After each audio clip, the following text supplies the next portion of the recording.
by the Department of Drug Advisory Department in the US, saying that over 137 million people do drugs worldwide, and over 15% of these people come down with one mental health issue or the other.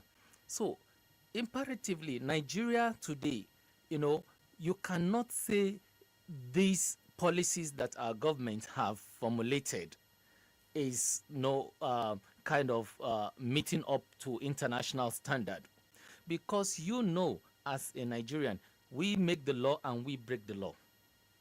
Yes. How do you mean? I mean it very straight. We make the law and we break the law. Many of our leaders, if you may tell the truth, some of them are into drug peddling. Yes. And this has become, a challenge onto the law enforcement agents. By the time they catch someone and they are about to take drastic measure, these same individuals get calls from above and they say, leave that person. So tell me, how would the enforcement be fair, be credible, and be reliant upon? So it is assumed that as a nation, we must make all efforts to continuously update our policies. Policy upgrade is very important for us to see that we get to that level internationally where we can tolerate some things and we do not want to tolerate some things. There are two different things about tolerating a thing and you don't even want to tolerate a thing. Meaning that your policies, your laws are very strong and they are effective enough to bring these, drug peddlers, drug users, the dealers, and whatever. I'll tell you a short story. Last year, I was involved with a family, my wife's colleague. We're driving home, and she started crying in the car. What happened? And she started telling me about her 13-year-old son, where a man will give him drug from on his way going to school to, send to somebody close to his school. So tell me, if this boy becomes maybe 25, what happened to him? Okay, so let me take you back on the comments you made. So for someone who is within the system, what gives you that impression? You did say that we have some of our leaders who are involved in drug peddling. Why did you say that with so much conviction? Is there anything that we need to know? Can I use this word? Oga at the top. The Oga at the top principle. We have had situations, a lot of research are going on currently in Nigeria.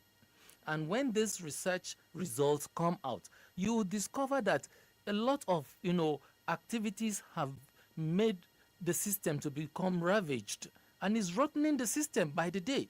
And these individuals are just, few people without thinking of the future of tomorrow. Our children are growing. And I give you this example of this 13-year-old boy now, that this boy, I don't know what will become of him when he's 25. I'm tempted to ask what you did about that particular case, because I know that's an area for you. Exactly. So I'm curious, how did you handle that case? In fact, that leads me to your first question. When we started digging in, the mother had to come out and say, please, sir, I think by this time, let us stop because I heard that this man is very influential. That answers your first question. So that tomorrow nothing will happen to her.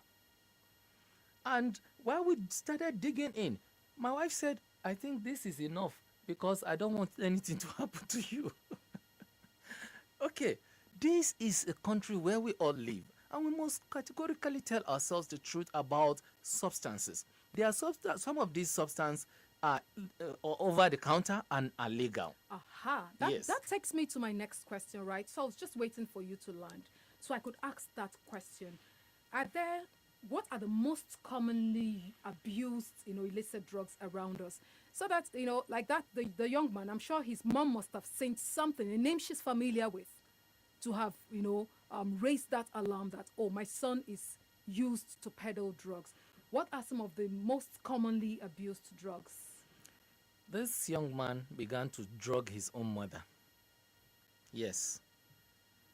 It was the conversation that I had that led me to probe into that situation. And I discovered that this young man began to drug his mother like a month plus. How? Anytime they cook, he just drop, you know. That's the instruction given to him by the man. So there are drugs that are over the counter that people get to abuse them, such as pentazocine, methamphetamine, and many others that I may not be able to mention them on air On air. because of the, you know, not to attract someone's, mind. So what is there is when these drugs, get into these people's hand, probably because of one ailment or the other, they feel more relaxed taking it, and before you know it, they become addictive to it, and before you know it, it becomes part and parcel of them. So, as people who have this knowledge in substance, there are drugs that are prescription that you know that even though I get to the pharmacy today, I won't be sold this drug until I come with a prescription, like dolometab and some other class of medication.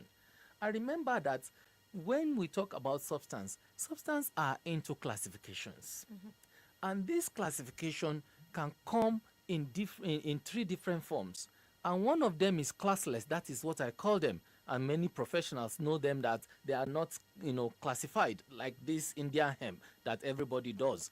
When these people take this substance, they are prone, especially when you take cannabis, you are prone to mental health issues, especially if you have an underlying biological issue, you know, genetical issue.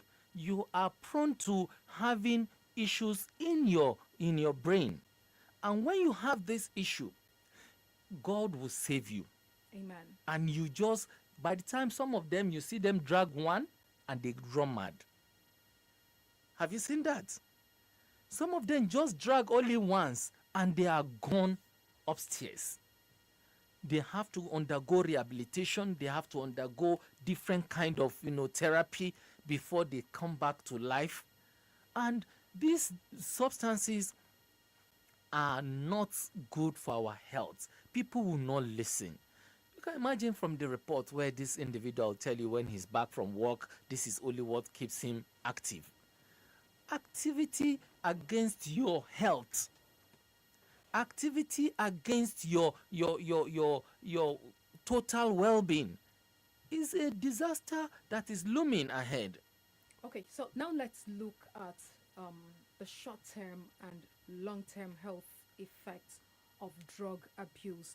You already mentioned the tendency to have mental challenges. Are there other short term and long term effects? Yes. The short-term effects here is that it causes them to be in so much euphoria, and they become so hysterical. Dizziness is there and nausea is there. They have a lot of issues with hallucination. These are short-term effects of these medications.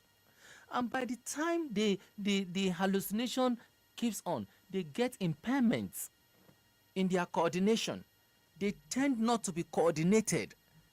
Before you know it, something begins to happen on their head.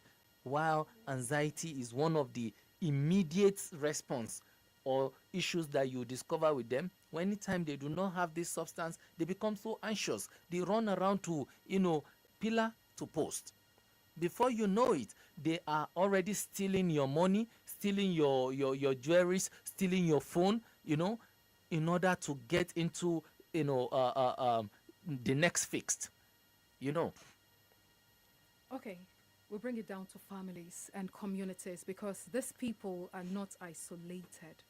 And we cannot ignore the fact that if it affects them as individuals, the families they come from, the society, the communities, and the nation at large is at risk. What are some of the effects it has on this class? Maybe knowing the impacts drug abuse has on the family and communities, it might make us take it more seriously. Some families are tired. I can tell you this for sure. Some family, these individuals doing this substance have cost them a lot that they had already told themselves, I have lived this thing to God. A lot of families will come and tell you, just if you can keep him somewhere, please, just keep him. We are tired. 15 years, he has caused us pain. I can tell you that there is this young boy who had, his father is dead as a result of the hustling and bustling to make sure that this young man gets well. Now, family is a very integral part of the society. Without a family, the society is not there. Now, these individuals in the family have the potential, you know, the family equally have the potential to support this individual. Remember, it is not the what will I call it now? It is not by their self that they just got into this. Drug abuse is a brain disease on its own, where the neurotransmitters get shut down and this people the the euphoria of this substance are taking over the brain, that is the dopamine, and at the end of it they want it to, if you're always being rocked by your husband or your wife rocks you, you want it every day now. That is the feeling that these people get in their brain. They want that substance every day because that dopamine rocks them into that level by the day. So families can only support these individuals because without them, without the family, rehabilitation cannot even be possible. Treatment cannot be possible. The National Mental Health Act stipulates that people, for instance, as I am now, if I'm a substance user, my family can, send me for voluntary admission or involuntary admission, you know. And by the time I refuse to be admitted voluntarily, they have the right because I am now causing some kind of, pain in the family to send me for rehabilitation even by compulsion. Okay, so experts have over time said there is a link between drug abuse and crime.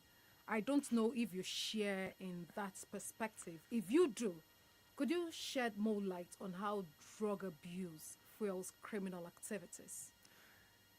Now, my opinion is not different from theirs because drug abuse or substance use is a panacea that crime strives on.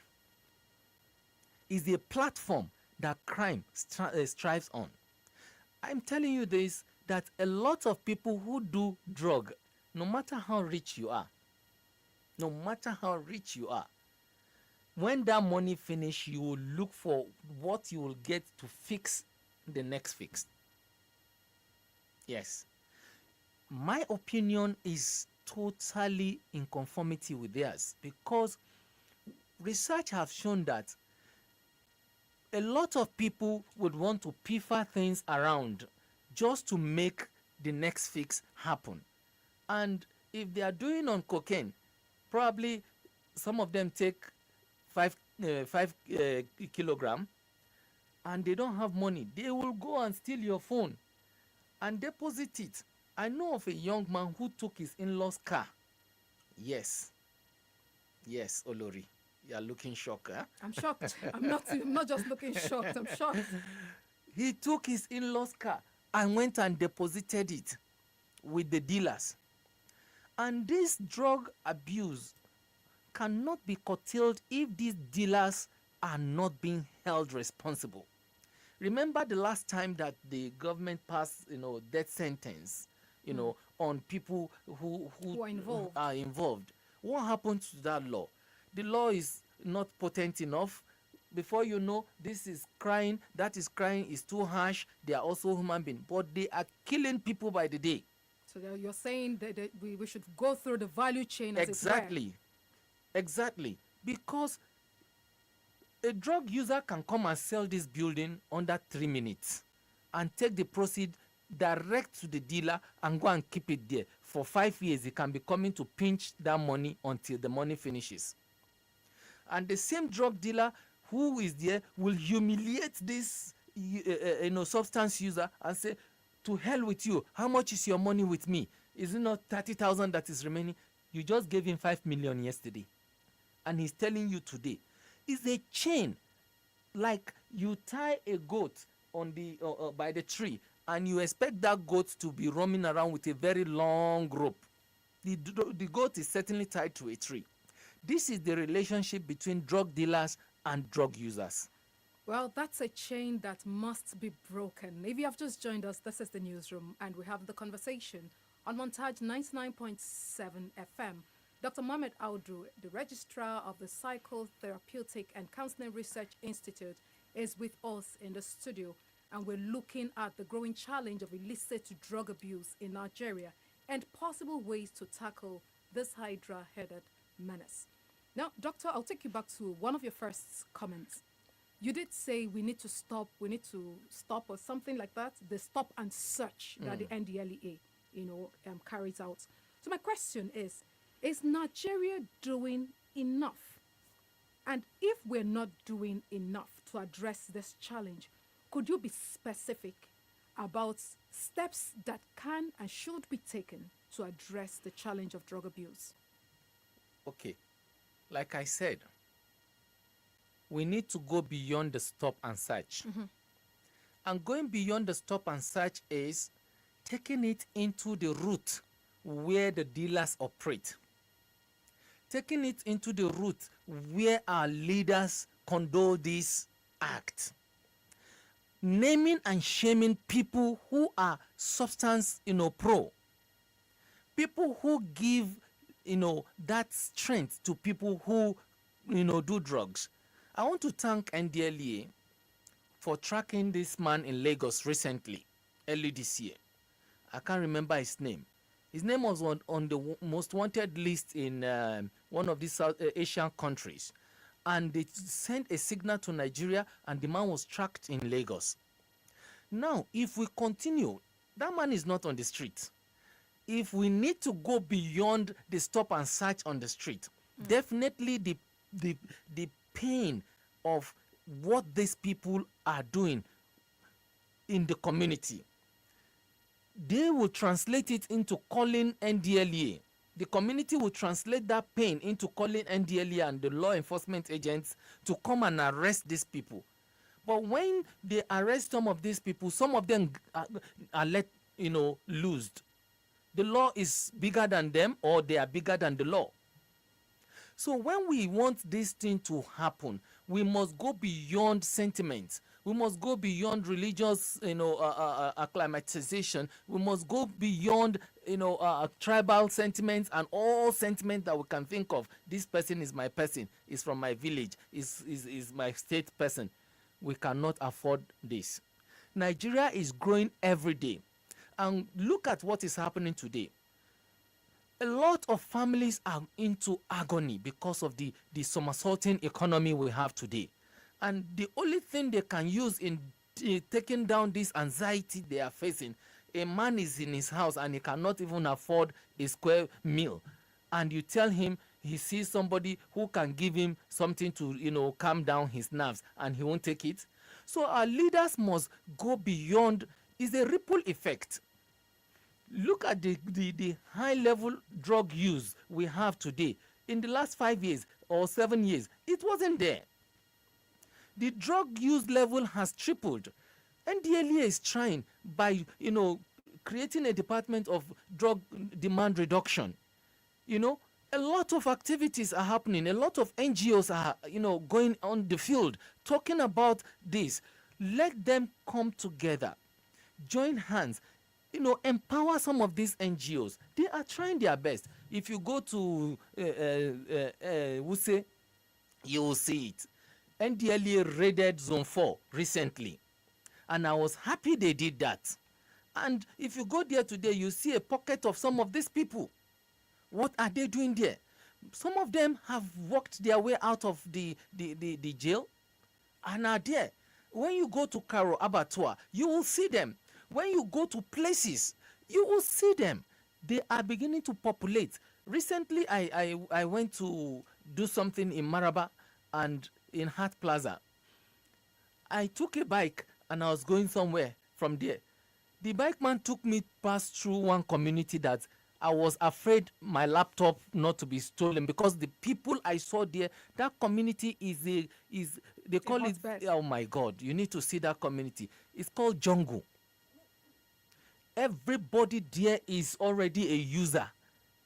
And tell me, these small children that are growing up in that community, they come and meet Uncle Bashir, who is a macho man in the community, always on, Indian hemp.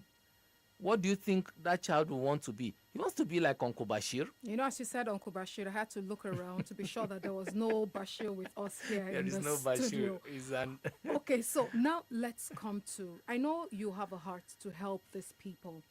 What support systems are available for those struggling with drug addiction in Nigeria? Because we can't rule out the fact that there are people who wholeheartedly are looking for help. Do we have support systems, in place? And how can these people access these systems? I first of all must thank the resilience of Nigerians who are translating their energy into non-governmental organizations, advocating, treating people, and preventing, making a lot of noise about this substance use. Nigerians are so ingenuous that they desire to help themselves. Government is not empowering these people. 80% of these drug, combating organizations who help individuals in recovery, in prevention, and in treatment, they are not funded by anybody. I was there in an NGO, and I saw the way people, goodwill, donations come in from people who don't even have. I saw this thing that you are doing, and I like it. God bless you. Somebody will just drop 5,000 naira. Is that what should go far? Drug use, prevention, treatment, and recovery is a very huge, economic commitment. Do we have that much commitment? There is not such commitment, and that is where I'm going, Olori. Because our government must be very deliberate in this. If you raise funds for education, if you raise funds, what are the tobacco companies doing? What are the pharmaceutical companies that are manufacturing these substances doing? So when you create a problem, you should solve the problem. When these people keep on giving our people, these substances, I like the Southeast people, for one thing. In some years back, the Impulumiri that was raining everywhere in the Southeast, the leaders, the community leaders, went into the street and were able to flog out those people manufacturing it, flog up those people who are selling it, Like and literally flog them. yes, because the adverse effect of this umpulumiri outweighs its use. It's becoming a menace in the society, and if our leaders, our government, is not deliberate about conscientizing those manufacturers, sensitizing the people about drug use, then they should be able to eject money. And I can tell you that it's just 3.3% that the government has made available for any mental health issue in the country. Okay, so finally, Doctor, before I allow you leave the studio, I know I shouldn't allow you leave without a call to action. Could you just tell us what should be done by parents, by those who are struggling with the issue of drug abuse, those who are struggling, by parents, communities? You've already spoken to governments, as it were. Let's hear from you. My call to action is, While the government should be responsible, the individual families must equally be responsible. Then the communities must also take responsibility about the leaders of tomorrow. If we have a damaging youth, then the economy of the country is damaged. If you have a senseless, grown up man who cannot affect the economy positively, then what do you have as a nation?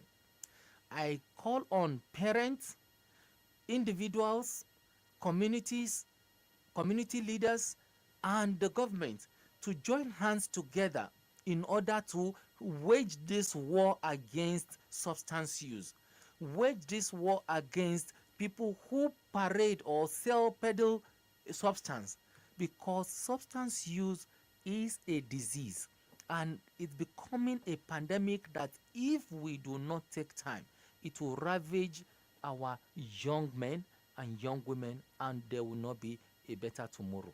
Dr. Mohammed Aldu, thank you so much for joining us on the conversation today.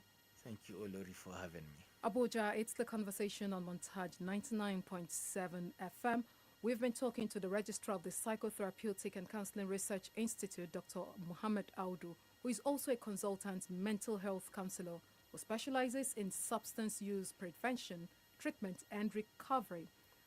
We'll be taking a short break here. When we return, it's the sports update. Stay with us.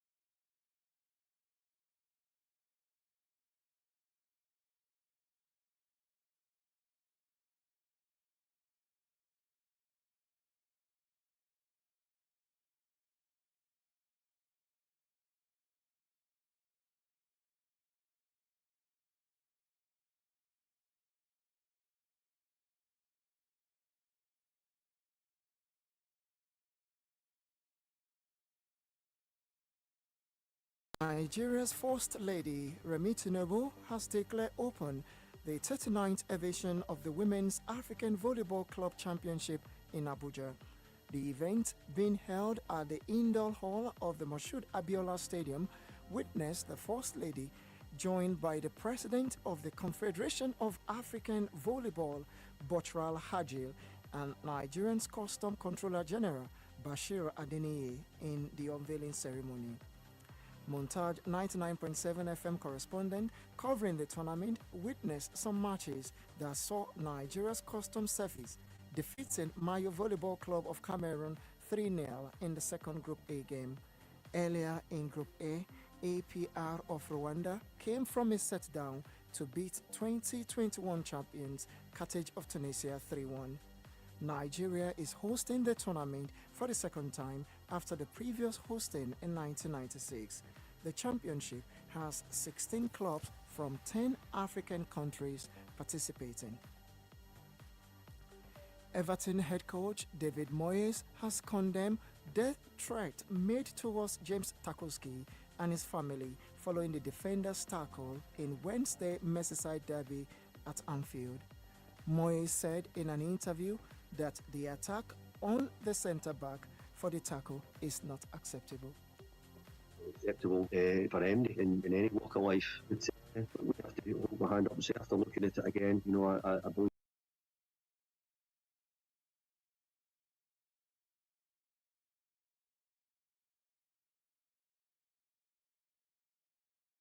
Defender was booked for a late challenge on Liverpool midfielder Alexis Mac Allister, but the Premier League's referee body later said he should have been sent off. Wife of the Everton player Samantha Tarkowski said the abuse was beyond disgusting in an Instagram post. Tarkowski was seen speaking to Mac Allister on the pitch at the final whistle and said the Argentina international had accepted his apology. And finally, in sport, Kevin De Bruyne has announced he is leaving Manchester City at the end of the season. The captain confirmed on social media that these are his final months as a Manchester City player. De Bruyne, whose deal expires in the summer, signed for City in 2015 from Wolfsburg for a fee of £54.5 million, scoring 106 goals in 413 matches in a trophy-laden decade at the club. The 33-year-old will go down as one of the Premier League's greatest players after winning 6 Premier League titles, 2 FA Cups, 5 Carabao Cups, and the Champions League in a period of success for City. City says plan will now be drawn up to deliver a fitting tribute and farewell for De Bruyne, who they describe as a global icon of the game. And that's sport news on Montage 99.7 FM. I'm Praise Alonge, and still to come tonight on our sport program from 8 to 9 p.m. Do join us then for more analysis on these stories. Good evening.